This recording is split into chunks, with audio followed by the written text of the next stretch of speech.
बुलेटिनच्या सुरुवातीला काही राज्यातल्या बातम्या पाहूयात।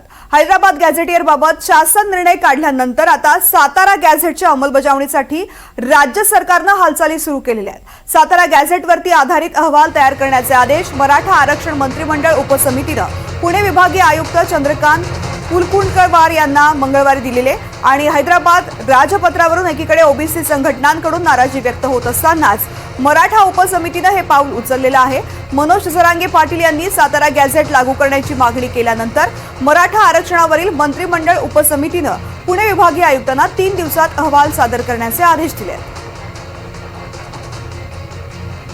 राहुल कुलकर्णी या संदर्भातली माहिती देतात। राहुल, काल मंत्रिमंडळ उपसमिती मराठा समाजासाठीची जी आहे तिची बैठक झाली आणि त्या बैठकीमध्ये पुण्याचे ज्यांच्याकडे डिव्हिजनल कमिशनर आहेत चंद्रकांत कुलकुंटकवार यांना असं सांगितलेलं आहे की सातारा संस्थानचं 1818 सालचं जे गॅझेट आहे त्या गॅझेटच्या अंमलबजावणी संदर्भामध्ये येत्या 3 दिवसामध्ये तुम्ही अहवाल द्या।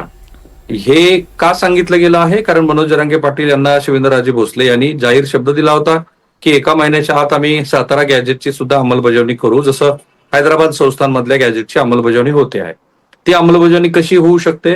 तर 1818 साली ज्या गॅझेटमध्ये वैयक्तिक स्वरूपाच्या नोंदी आहेत, कारण हैदराबाद संस्थान आणि सातारा संस्थांमधले गॅझेटमधल्या नोंदीमध्ये मूलतः फरक असा आहे की सातारा संस्थांमधल्या जेवढ्या नोंदी आहेत त्या वैयक्तिक स्वरूपाच्या नोंदी आहेत। म्हणजे सातारा जिल्हाधिकारी वेबसाईटवरती, कारण मी आता चेक केली ती वेबसाईट, त्याच्यावरती सातारा जिल्ह्यातले सगळे तालुके म्हणजे पाटण असेल, महाबळेश्वर असेल, वाई असेल, जावळी असेल, कोरेगाव असेल, तर या सगळ्या ठिकाणच्या ज्या नोंदी आहेत त्या वैयक्तिक स्वरूपाच्या नोंदी आहेत।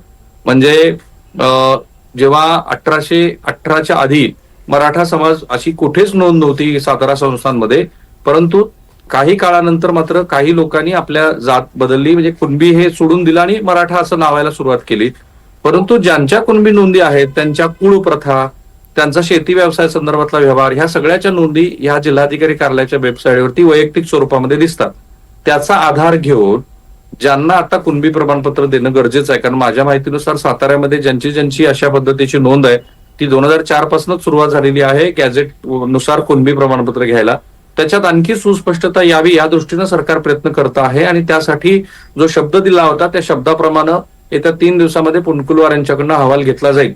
अर्थात जे नोंदी आहे त्याच्या आधारावरती जरी दिलं जाणार असलं तरी ह्यामुळं कालच मंत्रिमंडळाच्या बैठकीमध्ये श्री छगन भुजबळ यांनी ज्याप्रमाणे नाराजी व्यक्त करून 8 पानाचं पत्र मुख्यमंत्र्यांना दिलं आणि त्या पत्राचे तपशील माध्यमांना वाचून दाखवले, जेव्हा की 150 पेक्षा अधिकचे ओबीसी नेते एकत्रित येऊन नागपूरमध्ये बैठक करण्याचं ठरवत आहेत, एक मोठा विशाल मोर्चा सुद्धा काढावा असं सगळं चालू आहे, त्यावेळेला ह्या घडामोडीकडं किंवा ह्या घडामोडी बघून ओबीसी समाजातली आणखी अस्वस्थता वाढेल असं दिसतंय। पण जो शब्द सरकारनं दिला होता त्या शब्दाला सरकार जागलं आहे आणि जागल्याप्रमाणे सातारा गॅझेट लागू करण्याच्या दृष्टीनं येत्या 3 दिवसामध्ये महत्वाचा आढावा अहवाल कुलकुंटकवार यांच्याकडनं येईल आणि सरकार त्याच्यावरती अंमलबजावणी करेल असं दिसतं आहे। तृप्ती, निश्चित। राहुल सर, धन्यवाद सविस्तर माहिती करता।